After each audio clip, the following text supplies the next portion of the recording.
Hey, what's up, Unbroken Nation? Hope that you're doing well wherever you are in the world today. I'm very excited to be back with you with another episode with my guest, author and life coach, Stephen Shaw. Stephen, my friend, how are you? It's a pleasure to be here with you today.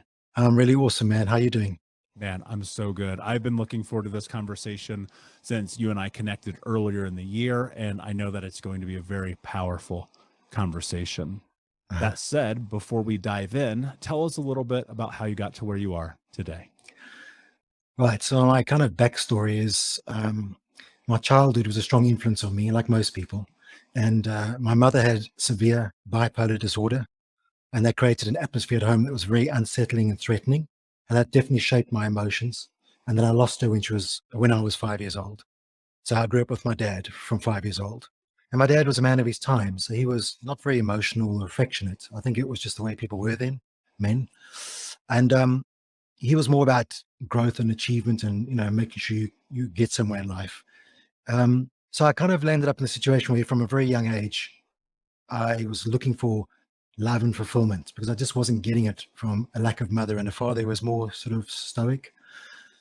At the same time, I also was born with this insatiable curiosity. It was inside of me from year dot, and I wanted to know everything about everything, and I wanted to know how to make life better, how to improve people's lives. It was always inside of me.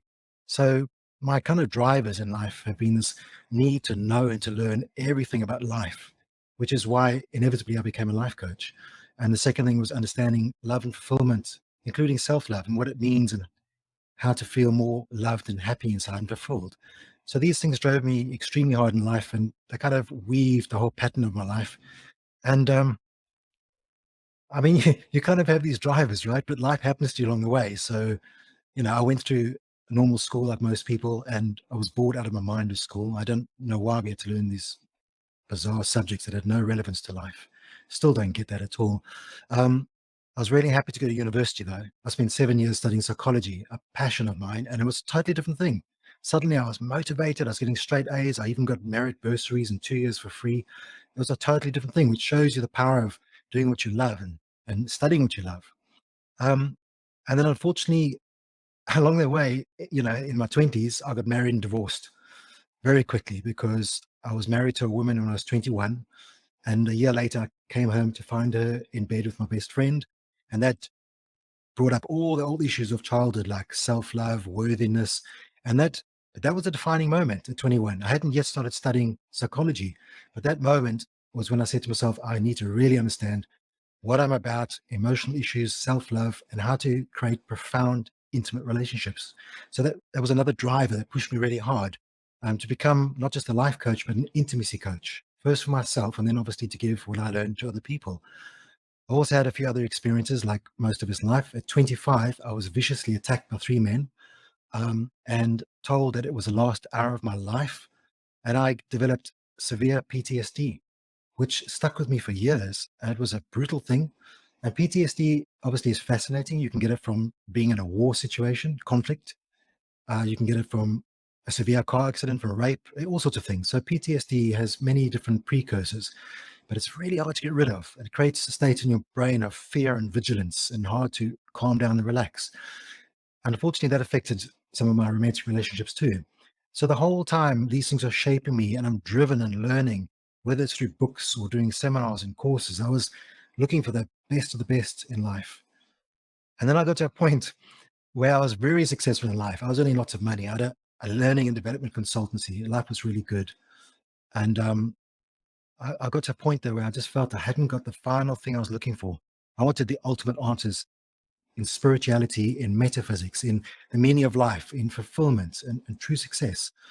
And then at 39 years old, I just said, I'm going to give up everything, pack my life into a backpack. I sold everything, gave everything away. And I traveled the world for 10 straight years with one singular mission. That's to find the ultimate answers in life. I'd gone through the books and the seminars and the education. And by all means, on earth, I looked like I was super successful, but I wasn't fulfilled, deeply, deeply fulfilled. And that was what I was searching for. And I realized at 39 that success minus fulfillment equals a life crisis. Now, most of us are struggling for success and health and wealth and so forth. but those things do not make you truly happy. What makes us happy is fulfillment. So I spent these 10 years traveling to Tibet and Peru and a whole different range of countries and looking for what I call the apex teachers. In other words, the people at the top of the pyramid, the people who really knew what they were talking about, who had real power, real knowledge. And it took a long time to get to those teachers, and a lot of costs involved, and emotional costs, and some financial costs. And the long and the short of it is I came out of those 10 years writing 12 books, which became bestsellers, and becoming a really good life coach and an intimacy coach, because I had now conquered everything. I had finally found the deepest self-love, profound fulfillment, understood the meaning of life. Everything was right in my life. I mean, real fulfillment. And the beautiful thing then is I could go out and share that with other people. I like to think of it as having a basket of jewels, precious jewels. And when your basket is overflowing with jewels, you naturally will just give them away to other people because you've arrived, you found it. And bear in mind, this took me, decades of multiple learning and life experiences. But when I arrived and I finally found this profound love and self-fulfillment, I was then able to profoundly affect other people's lives. So that's kind of where I am today. We'll be right back to the show, my friend, but I wanted to let you know about our brand new podcast community for Think Unbroken podcast. I know that for so many trauma survivors like myself, for the longest time, I felt alone, like nobody got it, nobody understood, and that I was just going to have to figure this out on my own. But that's not true. And the reason why we created our brand new Think Unbroken Academy podcast community is so that we can bring all the members of the Unbroken Nation together in a place where we can learn, grow, heal, change, and transform our trauma into triumph. I would love to have you come and be a part of the brand new community. Just check out thinkunbrokenacademy.com or click the link in the podcast description. And I cannot wait to see you there, my friend. Again, just head over to thinkunbrokenacademy.com. And until then, be unbroken. Very beautiful, man. I resonate with a lot of that because when I was 32, I sold everything I owned and I took a one-way trip to Asia, and I spent all this time just deeply introspective, writing my first book, doing martial arts, meditating, sitting on the beach, just, things that had escaped me, that calm, that peace, the lack of chaos, which, I think frequently we grow through the discomfort of our decisions, and stillness for me was the ultimate discomfort. And I asked myself, what do I really need to get deeper into who I am? I think one of the struggles that we all have innately is seeking that space of fulfillment and grace and hope and all of the things that make humanity really beautiful. And I think people are often seeking the meaning of life. And I've come to find, for me at least, and obviously I'm going to ask you, but for me, it's just being okay with the reflection in the mirror and giving and being of service to others. And so I'm curious for you, Stephen, what is the meaning of life? Yeah, that's interesting what you said. It correlates strongly with what I have experienced too. For me, I found that fulfillment comes down to three things. In essence, it's learning to do what you love, which is basically expressing who you are and being that person. If you can't do it full time, at least as a hobby, right? Because some people have to work in jobs they don't enjoy. But the first part of fulfillment is doing what you love in life. The second thing is having fulfilling, intimate relationships. And that's hard. There's a lot of techniques in that. And that's why I'm an intimacy coach. And then I feel like if you have an awesome intimate relationship and you're doing what you love in life, that covers about 80 to 90% of your fulfillment. That's about you. And then the final 10% is what I call service. That's giving to other people. And it kind of, for people, it can be different. It could be 80-20 or 70-30, but you do have to try and get yourself in a good place in life in terms of your love life and doing what you love, and then finding ways to serve. Now, I know when we say service, some people think, wow, how can I serve other people? I've got so many things on my plate. Maybe I'm a parent, I've got children, I'm doing a full-time job. It's taking many hours. But service is crucial to helping fulfillment. And it could be just being a parent. Having kids is a huge sacrifice and a lot of service, I think. I haven't got kids myself, but I've seen it. It looks like a lot of work, right? And also service could be helping a charity or making donations. Sometimes service, that 10% or 20%, is just leaving a legacy on this earth. Is saying, I don't understand fully why I'm here, what life's all about, but let me at least leave this place better than I found it, leave a beautiful footprint on this earth. And I find that for anybody, whether you're an atheist or a religious person, leaving a footprint on this earth is something that makes you feel really fulfilled. Sometimes it's just reaching out to people around you and just being kind. And that's a rarity these days, right? No more trolling and babbling on the social media, but just finding ways to be kind with your words and your actions. Yeah.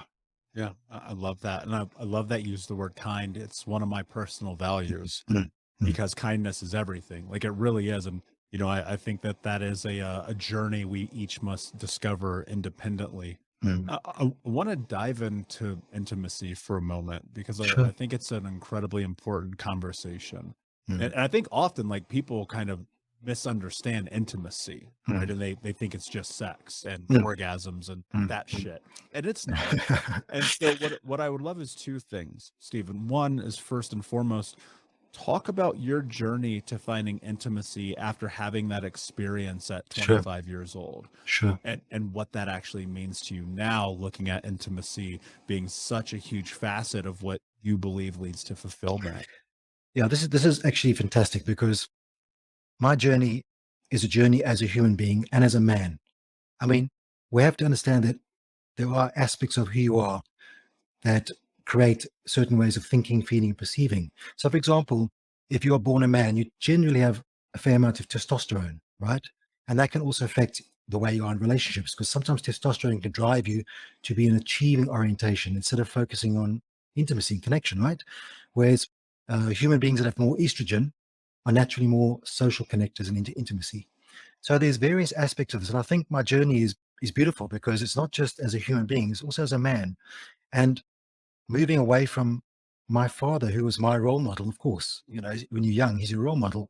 And he was a man who, I mean, intimacy was the furthest thing from who he was. So I grew up without this idea of what intimacy was, what love was, and what self-love was, both as a human being, as a man. And then I had 21 years old being betrayed, which was, we were both young and naive, I get it. And 25 getting PTSD. So all these things the whole time pushing me into be more isolated, more atomized, more focused on achieving goals. It's getting straight A's in university and whatever else, like all achievement. And the reason why I hit a life crisis is because you get to a point where no matter what you achieve, no matter how your body looks, whatever these sort of earthly parameters are, what your job title is, how much money you earn, the house you have, these things ultimately mean nothing. All that counts is feeling fulfilled. In other words, do you wake up in the morning excited about life? You want to get out of bed and enjoy this day? And what are your relationships like? Do you have deep connected relationships with your friends? Maybe your family, that's a bit tricky, and definitely an intimate connected husband or wife, right? And that again is the skill sets. No one teaches you about intimacy. And this is what absolutely boggles my mind. School, nothing. I mean, we had nothing but intimacy. Now, intimacy, you're right. I studied Tantra for many years. And the first parts of Tantra, classically, of course, are sex, pleasure, tactile, and so forth. And all that is useful. But that is, again, more of an earthly kind of thing. And it definitely helps a relationship. But true intimacy is not sexual or physical, it's emotional and even spiritual, depending, of course, where you sit in terms of atheism or new age or religious and so forth. But your connection to other people, I believe, without a doubt, just taking religion out for a minute, is got to be deeply emotional and deeply spiritual. And I mean that you need to have ways to learn how to be authentic, how to express yourself, how to take the risks, how to connect with your heart, not your mind. And in terms of spirit, it's like energy. That's a nice, safe word to use. We have energy around us. When we meet someone and we straight away feel this person feels a bit weird to me, I feel uncomfortable. That's the energy you're feeling. I know psychologists would say it's their body language and their facial expressions and micro expressions, but I don't believe that at all because I'm a psychologist. And I know I meet people and immediately I can feel what they're about, sad, happy, threatening, and how to approach them, how to be with them. So I believe that intimacy is pretty close to the meaning of life. A better word maybe is love, but love is so vague. When people say love yourself more, love others, what does this mean? So I would like to break down love into different aspects. And intimacy and love in that way are the same thing. It's the deepest emotional, spiritual intimacy. So part of my journey was getting away from my childhood my genetics, my brain wiring, my hormone levels, right? Which made me kind of like a man and a way of thinking like a man, and getting away from my cultural conditioning, how society brought me up.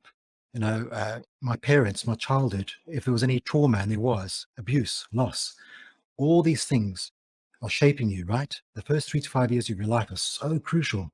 So you're trying to overcome these things and rewrite your history, rewrite your life, and make better choices. So truly, I mean, at 55, I can say I'm thankful for writing 12 best-selling books. I'm thankful for my education, and all these things are important to me. But right now, I know at 55 that the most important thing in life, the most fulfilling thing in life by any standards, by any measurement, is deep emotional and spiritual intimacy with other people. And in particular, of course, with, for me, my wife, and if you're married to someone. Yeah. Yeah, that's incredibly beautiful.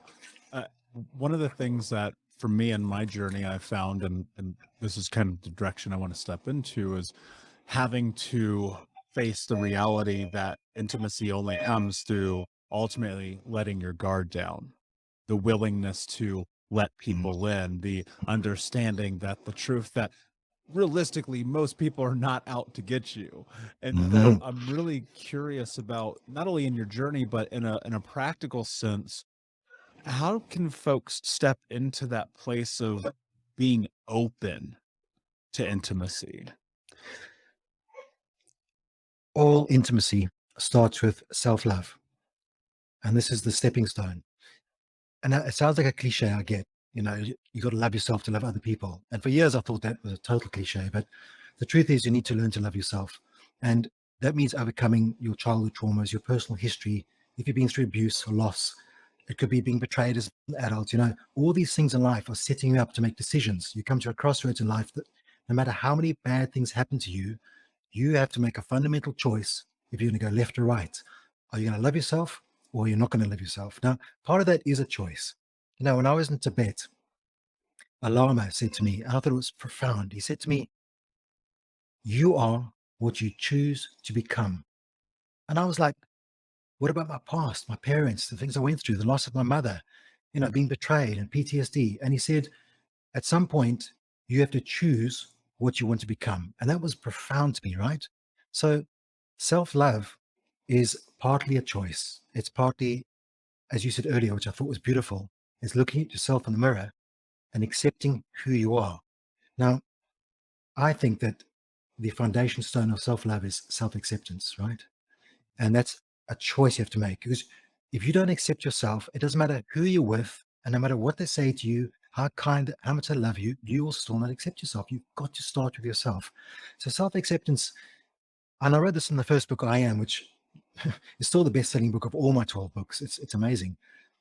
I said that if you imagine that you're a flower and there are thousands of different flowers, you accept that flower as it is. So let's just say, hypothetically, like, I don't know, I'm a chrysanthemum and you're a rose, right?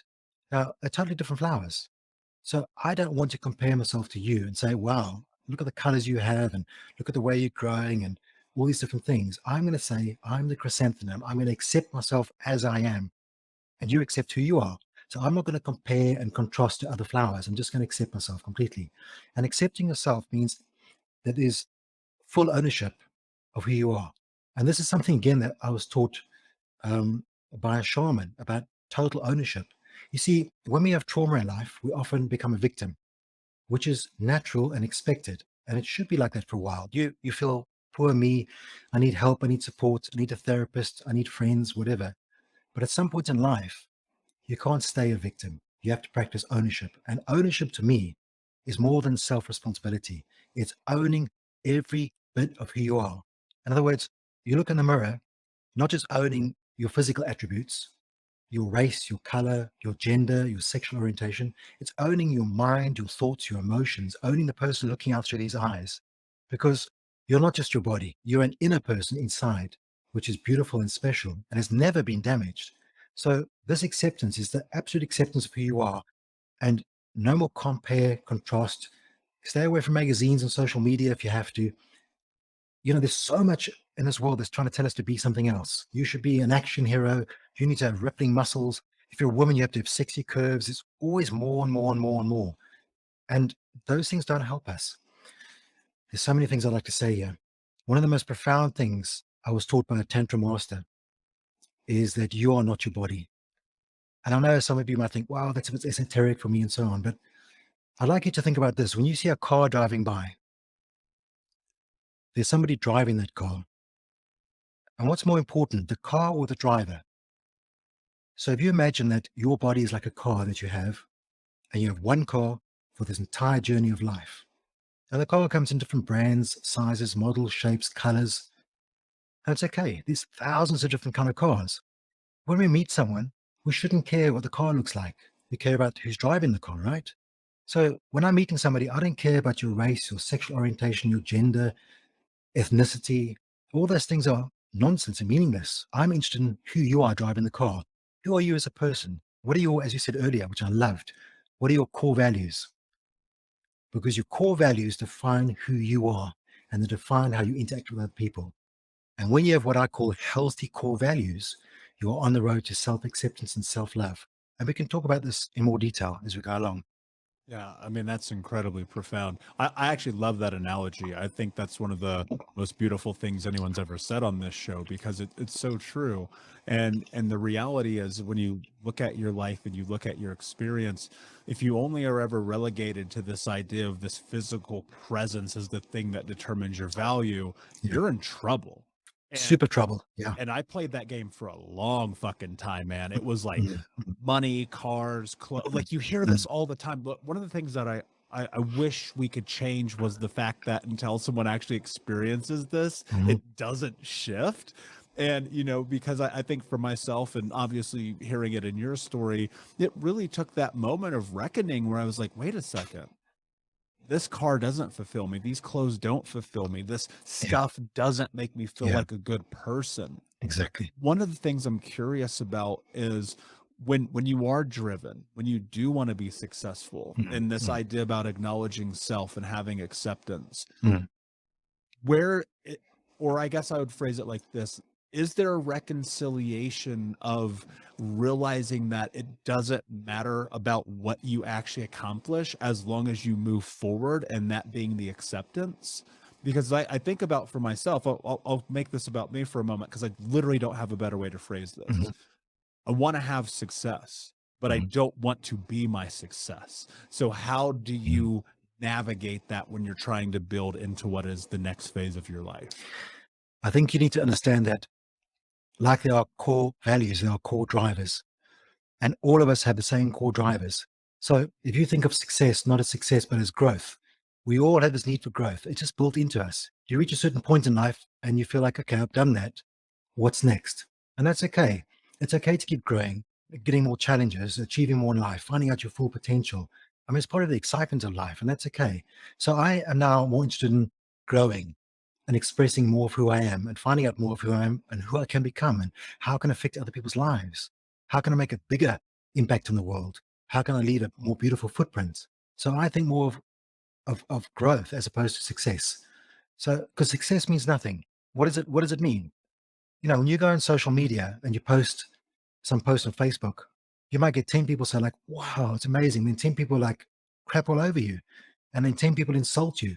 It's all meaningless. Everyone's got their own measuring sticks and their own parameters, and it means nothing. All that counts is that you are doing what you're meant to do, your passion and your purpose, finding your deepest inner fulfillment. And part of that is stretching yourself continually and as much as you want to. And sometimes we just stop and say, right, I'm done for a while. Maybe I'll take 2 years and just stay where I am and tread water, and that's fine too. So there's this balance between growth and fulfillment, and they're both important drivers. They're both spiritual drivers. So if you think of spiritual motivation instead of maybe earthly motivation, then you kind of get more on track in life. You know, and this is why I'm trying to bring things a whole time back to what I call spiritual core values. Not getting into religion or new ageism, just what is life really about? So that's for me is the drivers. And I hope it answered your question. Yeah, that makes a lot of sense to me because Sure. and I think again, this word success is so subjective to each individual person Yeah. because for me, success is very simple. I want to end generational trauma in my lifetime through education and information. Wow. Not not money, not cars, not Yeah, clothes. It's none of yeah, those things. exactly. It's me trying to move towards creating something that I feel called to every single day.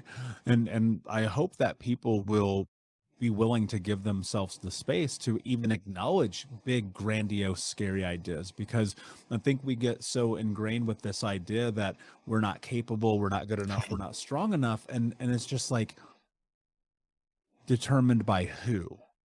Right. And Sure. my hope is that more people have the willingness to step into this. When you think about this journey for yourself and you look at the impact Mm, that you've had on the lives of thousands of people and mhm, all these incredible experiences of shift and change that you've been able to be a proctor for, mhm. what do you think is, or is there a commonality that you see amongst people who have a shift from where they are into who it is that they become? I guess you could call these kind of macro thoughts. We have all these stepping stone thoughts in life, and that's part of our journey. And human beings struggle to make a revolution. They're more about slowly, slowly changing. It's what I call evolution. And it's kind of natural in the way most people change.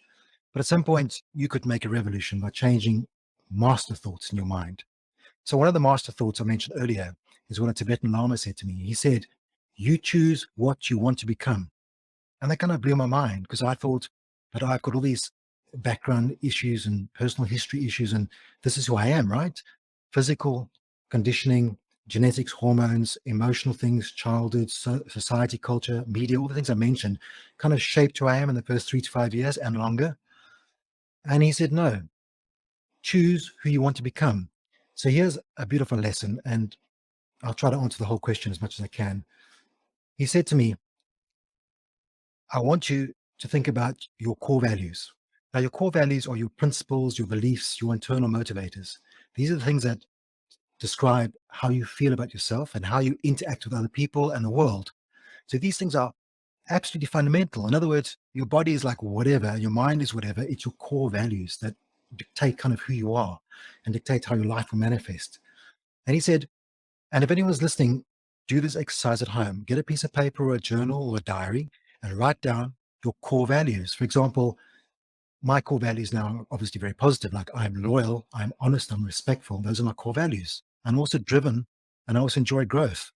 So you write down your core values and then you write down how these values are serving you. How do they make you feel inside? Do they make you more connected to other people? Do they promote intimacy? Or do they make you isolated, alone, standoffish, and not trusting other people?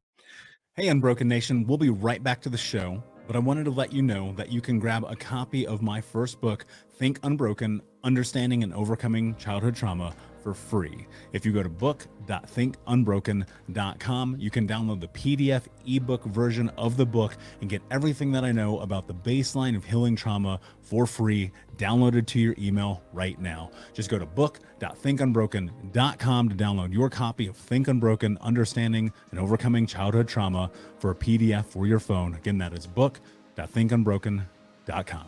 And also how are these values affecting your career and your romantic relationships. After you've done that, and this is the best part, he says, lay down on a bed and imagine that you are in the last hours of your life. It's called the deathbed exercise. And then look back over your life. Now imagine you're really dying, right? You've got just hours to live. Look back over your life and ask yourself, what were the sweetest memories? What made my life worthwhile? What things jumped out? What were the highlights? Those things will teach you about core values and things that really matter in life. And write those down. And then the third step, which is really profound, okay? He said, choose an inspirational hero, whatever it may be. It could be Martin Luther King. It could be Maya Angelou. It could be the Buddha, Jesus, Dalai Lama, whatever you want. It could even be a business figure if you want, like, I don't know, Tony Robbins. And look at those people and analyze what their core values are. What drove them? What are their internal motivators? And write those down. Then you take all these positive values that you picked up from the deathbed exercise and from your inspirational hero exercise, write them down, and then you choose values that you want to become part of your life. Now that is mind-boggling. Instead of saying, oh, my past this and my mom this and my dad and I was betrayed and blah, blah, blah, you now stop and just forget about the past and choose the values that you want to live, and you appropriate those values. You write them down, stick them up in your vision board or your diary or whatever, and read those values every single day and act on those values.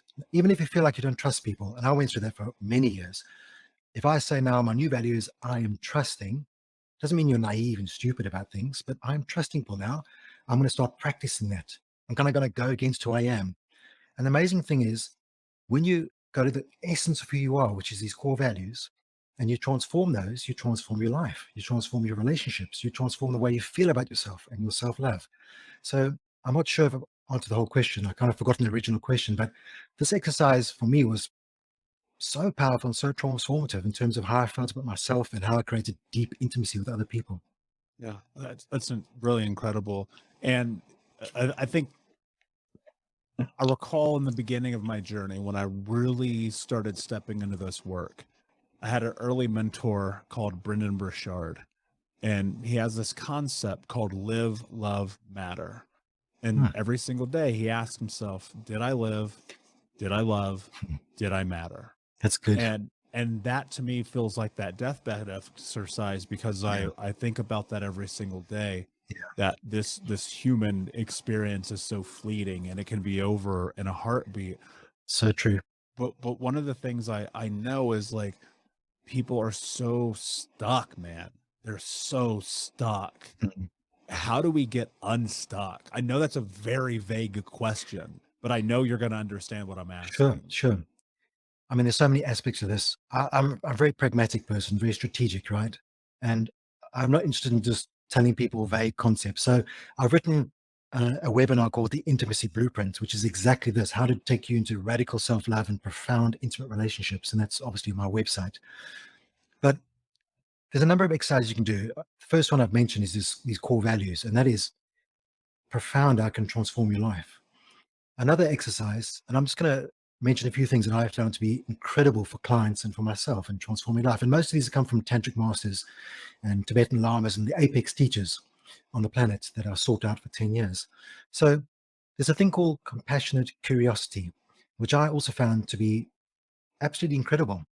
So the way it works is this: if you imagine right now, if you're holding your hands in front of you, and you imagine it in your hands right now, there's a tiny kitten or a tiny puppy, right? It takes a bit of imagination. And obviously, if anyone's listening, they can close their eyes if they like. So if you look down at your hands and you see this kitten or puppy, you feel that softness, and you maybe it's purring and its tiny, cute face is looking up at you. And when you connect into this animal, you feel such compassion and love. It's like it just does something inside of you. It's so beautiful. If you put the animal down on the ground and you watch it playing, you kind of look at it with fascinated curiosity. It's so amazing and cute, right? Now, that's an example of how anyone can feel compassion and curiosity. Because if you can do that with a cat or a little dog in your hands or something similar, you can evoke compassion and curiosity. Now, the trick is you go sit or stand in front of a mirror. You can close on or close off, makes no difference, right? And what you do is you look at yourself in the mirror like you did with that little puppy or kitten. You look at it with deep compassion.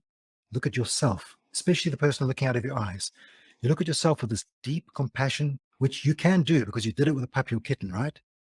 And you look at yourself with fascinated curiosity, as if it's the first time you're seeing yourself. It is profound how they can transform your feelings about yourself in terms of self-acceptance, self-love. And as I said, self-love is the core foundation for deep fulfillment and for radical, intimate relationships. So this is an exercise that I get people to do all the time. And if you cast your mind back to probably not you and me, but other people who have got little children, if you look at a child who's brought up in a happy childhood with good parents, a 3-year-old, 4-year-old, 5-year-old, look at them staring at themselves in a mirror.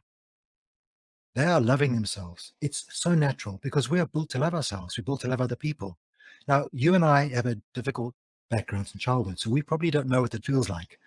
But if you look at a child like that, who's had a good childhood, they look in the mirror and they love themselves. They don't have these negative thoughts and judgments or feelings like I'm broken, I'm unlovable, I'm unworthy of being loved, I'm not enough, because those things are not natural.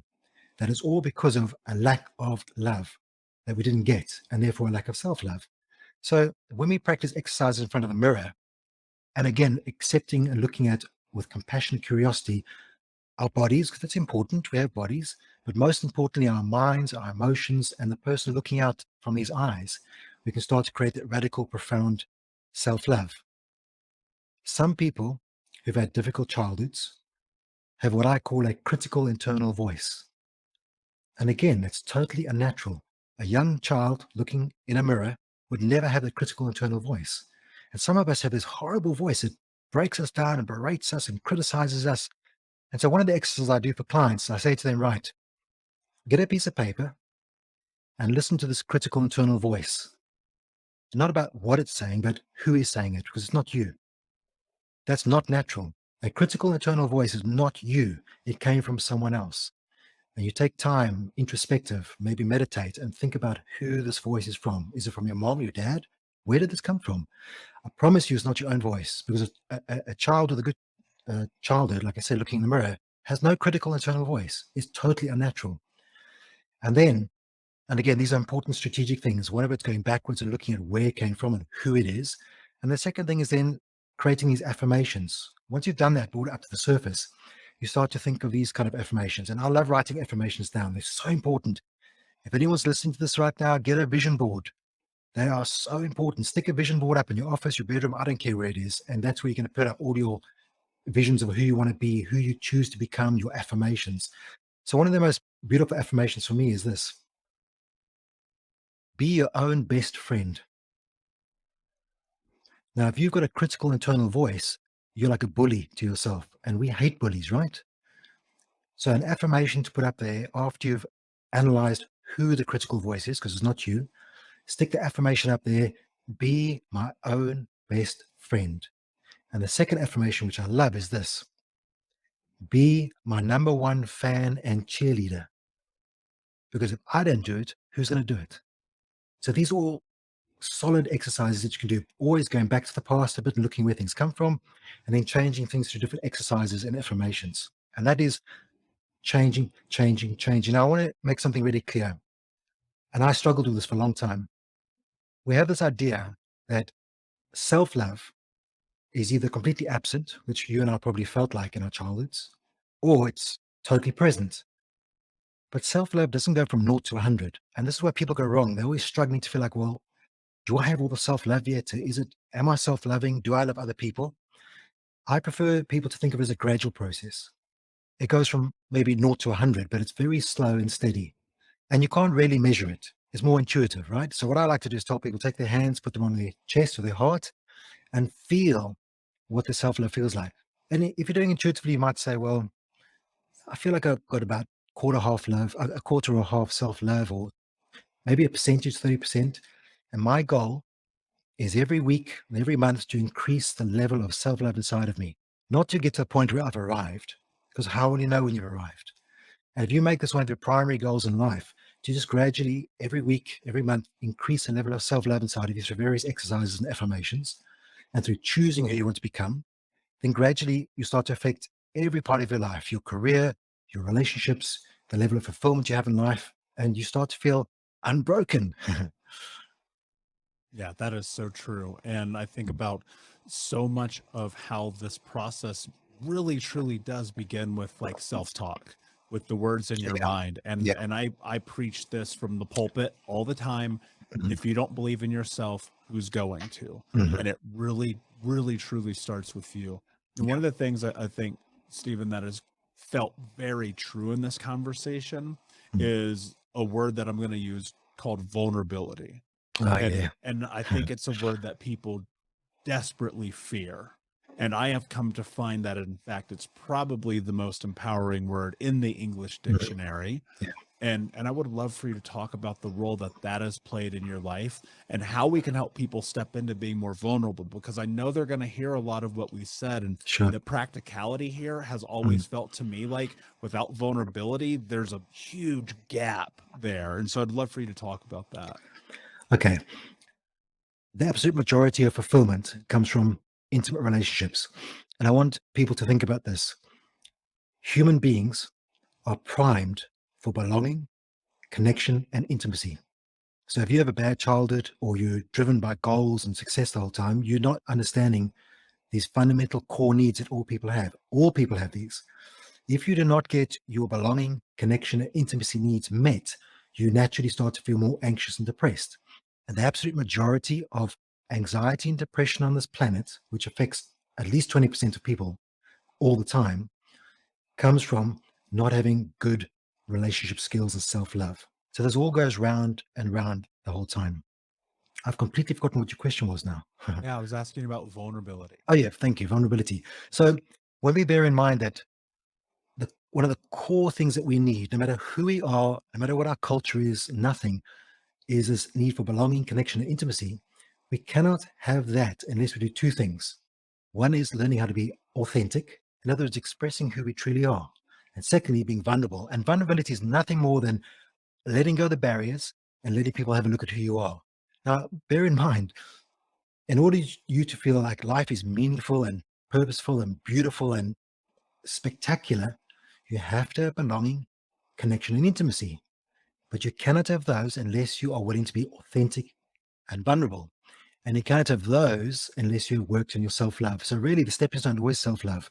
Because for years I couldn't open myself up to other people, whether it was because of PTSD, I didn't trust other people, I'd been betrayed in my first marriage, everything I'd been through in life. And I actually ended up being so empty and unfulfilled and alone. It was driving me absolutely crazy. And it's great to earn money and have, a house on the beach and all these beautiful things. But what is life about if you don't have this deep inner fulfillment, right? So you've got to start with the self-love. And there's obviously a multitude of different practical exercises that I've mentioned already and in the intimacy blueprint on my website. But you start off with self-love. And as I said, it's a gradual process you're working on. And some of it's a conscious intention, a risk. The real question I ask myself, which helped me a lot, is if I'm vulnerable and open with someone else, what's the worst that can happen to me? And normally it's nothing. I mean, it's hilarious, really. The things we put in our mind because of low self-esteem or low self-worth or lack of self-love. The truth is, everyone on the planet has the same core values and drivers in terms of wanting to connect and being intimate. They might be lost and confused, like probably we were in our childhood. But underneath it all, we all want the same things. We want intimacy. And intimacy is probably, it seems to, I think, be the core word of this whole conversation, because spiritual and emotional intimacy, which obviously leads to sexual intimacy, which is spectacular, is the most important thing in life. And I'm saying this as someone who has achieved great goals, who's written the best-selling books. If I had achieved nothing and I was just going on about love, that wouldn't really be a good selling point. But I have achieved a lot of things in life. And I can tell you now that of everything I achieved, there's nothing greater than intimacy. And as we said, spiritual, emotional intimacy. But it always starts with this thing of take the risks. Now, I want to put a caveat in here. This is really important, especially when you're learning to be more authentic and vulnerable. As a practice and you're taking risks.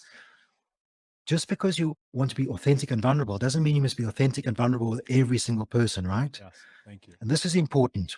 So I always tell people, choose the right environment. In other words, make sure that the people that surround you are not wounded, toxic people in dysfunctional relationships. Now, two things.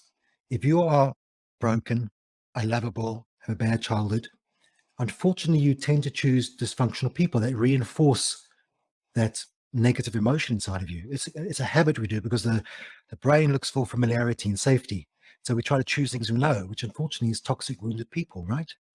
And the second thing is, if you're someone like yourself and me who's got a great compassion and a drive to help other people, we often think to ourselves, okay, I'm going to get involved with this person who really loves them and help them. But the truth is, we do want to help other people, but you need to take care of yourself first, especially if you're still growing in your self-love, growing in your authenticity, growing in your vulnerability. So my recommendation is, as compassionate and loving and sensitive as a person may be, is get rid of toxic, wounded people around you, because they will only bring you down, reinforce your own damage and your own wounds, and not help your life in any way, shape, or form. It's not your job to love other people and save other people, right? First is get yourself right. Get yourself strong, healed, full of self-love. And then if you want to, you can go and help people. Sure, that's fine. And again, then you still have to have the right kind of tools. So it's so important this, we speak about doing things by yourself and doing these exercises and so on. But we're not living in a vacuum. I think it's crucial that the 5 or 6 people that hang around you the most, because we always have a small group of people that we hang around the most, you will become like these people. So do you want to hang around people who are super judgmental, who are always criticizing other people's clothes or hairstyles, or bringing you down, or telling you can't do things, or being toxic people, or being in dysfunctional relationships, or cheating on their partners?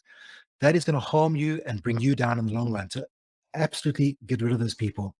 And I know maybe some people listening think, wow, that's not very loving. Let me tell you, sometimes being selfish is the most loving thing you can do.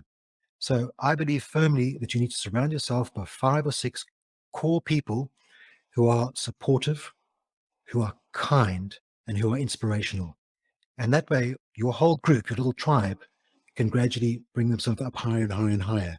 And that goes back to what you said earlier about success and growth. When you have people around you who are supportive and kind, they won't just help you, your emotions and your self-love, they will help you in life. When you say, I've got a dream, they'll say, go for it. You can do it. Because the truth is, there are no limits. We may have a couple of genetic limits. Sure, I can't run 100 meters in 5 seconds. I don't think anyone can actually. But genetics is a certain limitation. But apart from a little bit of genetics, you can pretty much do anything you set your mind to. And the worst thing is for someone around you to say, no, you can't. No, you can't write that book. You can't have a podcast. You can't do this. You can't help people. So I believe in the power of self-choice. You can become anything you want to become. But it's equally important that you surround yourself by what I call a tribe. Tribe could be 5 people, could be 50. I don't care. Make sure that tribe is not toxic, is not wounded. They don't have to be perfect. No one's perfect, right? But find people who they've got the drive to be more loving, more kind, more caring, more supportive, more inspirational. And that emotional ambience will drive you into the next level of your life. Brilliantly said. And I could not agree more. And even though it's difficult, and even though we have these moments in which we feel like we're not being a good person when we choose ourselves, which is an embedded and indoctrinated idea that Sure. you have to be able to work through, ultimately it is one of the greatest things that you will ever do for yourself. Sure. Stephen, my friend, this conversation's been absolutely incredible. Before I ask you my last question, can you please tell everyone where they can find you? My website is iamstephenshaw.com. I'm sure you'll have a link somewhere. Stephen is spelled with a PH, or you can see it on the screen anyway. So just go and type iamstephenshaw.com and you should find all 12 books. Some of them are focused on spirituality, some on self-love, some on intimate relationships. They kind of cover the whole spectrum of making your life better. And then I've got the Intimacy Blueprint webinar, which people can join and they can learn everything that I've learned through all these decades about profound self-love and profound intimate relationships and feeling this deep fulfillment inside. So that's it. Brilliant. And of course, we will put the link in the notes for the Sure. audience. My last question for you, my friend. Mhm. What does it mean to you to be unbroken? Wow, that's been decades in the making. And as I said, it's a gradual process. And I want people to know that you don't just switch a light overnight and change. This is a mixture of surrounding yourself with people who are not toxic, not wounded, people who support and inspire you, making better choices in life, better relationships, increasing your self-love and so forth, and various exercises. Where I'm sitting today, to answer your question succinctly, is I feel I wake up every day in this feeling of a cocoon of warmth and joy and peace. And that is so far from my 20s and 30s, my childhood. And you can achieve more coming from this place of wholeness and self-love than you can from a place of brokenness, which is quite surprising because I thought I justified my life thinking, well, the brokenness made me driven to achieve. The truth is I'm achieving more now and more beautiful things now. And I've also attracted into my life the most important thing in my life personally. I got married a year ago to an incredible woman, a woman who is worthy of me and I'm worthy of her.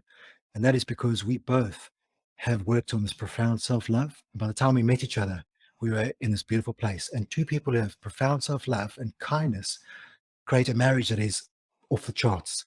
So I'm encouraging anyone out there, if you think you can't have a relationship of your dreams, you can. I got mine at 54. I mean, amazing, right?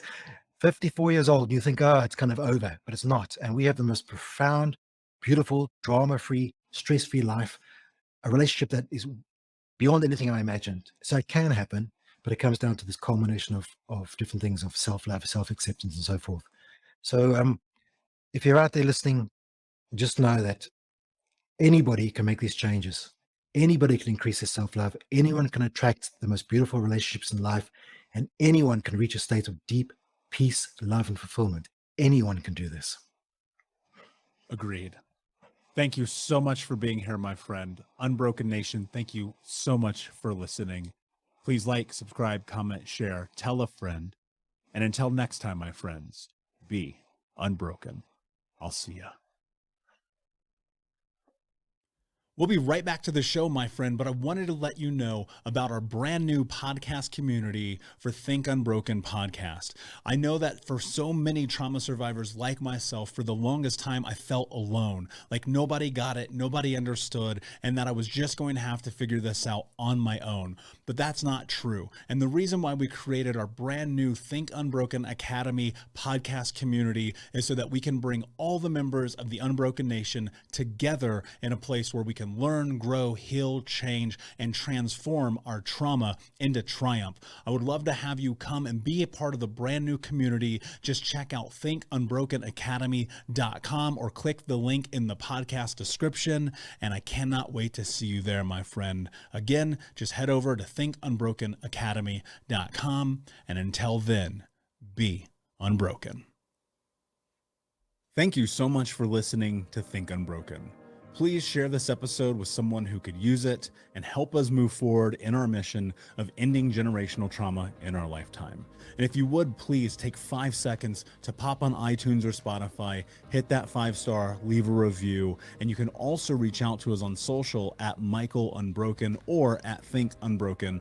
And of course, you can check out our YouTube channel at Think Unbroken. Thank you for being a part of Unbroken Nation, my friends, and until next time, be unbroken.